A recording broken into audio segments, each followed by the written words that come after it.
Assalamualaikum warahmatullahi wabarakatuh. Selamat bertemu lagi dengan pelajaran IPA anak-anak semuanya. Seperti yang telah Ibu sampaikan kemarin, bahwa pada hari ini kita akan membahas mengenai sistem reproduksi pada manusia. Sebelum kita membahas lebih lanjut mengenai sistem reproduksi manusia, mari kita ingat kembali mengenai hierarki organisasi kehidupan. Oke, seperti yang sudah kalian pelajari, bahwa untuk hierarki organisasi kehidupan, tingkatan organisasi kehidupan itu dimulai dari yang paling bawah, itu disebut dengan sel. Kemudian tingkatan di atasnya setelah sel itu ada jaringan, ya kan? Jadi sekumpulan sel yang sama itu akan menyusun jaringan.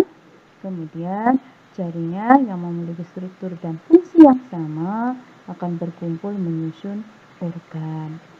Beberapa organ yang memiliki fungsi tertentu di sini akan menyusun yang namanya sistem organ, ya kan? Nah, dari beberapa sistem organ itu terbentuklah yang namanya organisme. Jadi, kita itu semuanya berasal dari yang namanya adalah sel. Nah, pada bahasan kali ini kita akan membahas dulu mengenai pembelahan sel, ya. Kenapa kok sel itu membelah di situ? Ternyata ada 3 alasan, ya, yang mendasari bahwa sel itu mengalami pembelahan atau 3 fungsi gitu ya. Yang pertama itu adalah alasannya adalah untuk pertumbuhan. Ya. Kalian ingat, kalian dulu awalnya ya kan masih bentuk bayi, kemudian jadi anak-anak, kemudian masuk usia TK, usia SD, dan sekarang sudah usia SMP. Pasti kalian mengalami yang namanya perubahan ukuran tubuh kalian, ya kan? Itu yang disebut bahwa kalian mengalami yang namanya pertumbuhan. Nah, pertumbuhan itu disebabkan karena adanya pembelahan sel. Jadi sel yang mengalami pembelahan, membelah, ya, mengakibatkan jumlahnya semakin banyak, ya. Dengan jumlah yang semakin banyak menyebabkan ukurannya bertambah. Nah, itu yang menyebabkan kalian mengalami yang namanya pertumbuhan. Jadi pembelahan sel yang pertama itu fungsinya adalah untuk pertumbuhan. Kemudian yang kedua, itu adalah untuk perbaikan. Jika kalian terkena luka, gitu, misalkan terkena pisau atau dan sebagainya, maka sesungguhnya jaringan kalian itu mengalami yang namanya kerusakan, ya, jaringannya rusak. Nah, beberapa hari kemudian, beberapa saat kemudian, luka itu akan sembuh dan bahkan bisa kembali ke keadaan semula. Nah, itu disebabkan karena juga adanya aktivitas pembelahan sel yang berfungsi adalah untuk perbaikan.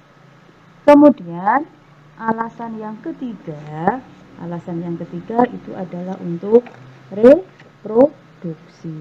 Jadi reproduksi atau perkembangbiakan itu merupakan salah satu ciri daripada makhluk hidup, di mana untuk proses reproduksi seksual itu diperlukan yang namanya sel kelamin, ya kan?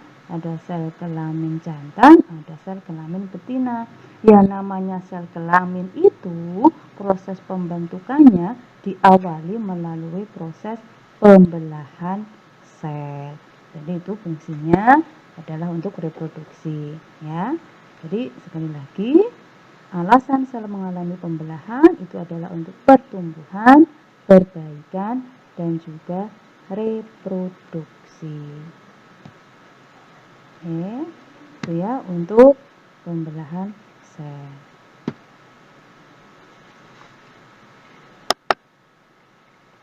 Selanjutnya, untuk pembelahan sel itu dibedakan menjadi 2. Ada pembelahan sel mitosis dan ada pembelahan sel meiosis, ya.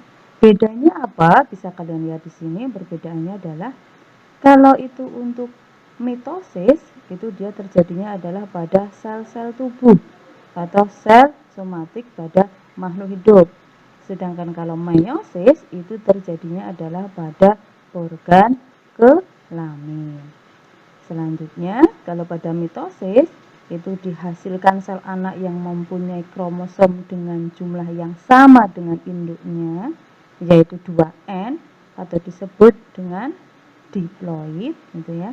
Sedangkan kalau meiosis itu dihasilkan sel anakan yang mempunyai jumlah kromosomnya setengah dari kromosom sel induknya.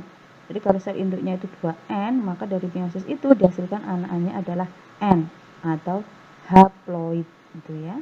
Jadi kalau 2N itu namanya diploid, kalau N itu namanya haploid. Kemudian kalau pada pembelahan mitosis itu dihasilkan 2 sel anakan, sedangkan pada meiosis itu dihasilkan 4 sel anakan. Kalau meiosis di sini itu adalah fungsinya untuk menghasilkan sel gamet atau sel kelamin. Ya, itu yang membedakan antara pembelahan mitosis dengan pembelahan meiosis. Selain itu juga kalau pada mitosis itu hanya berlangsung satu tahap, ya kan? Kalau meiosis itu dalam 2 tingkatan.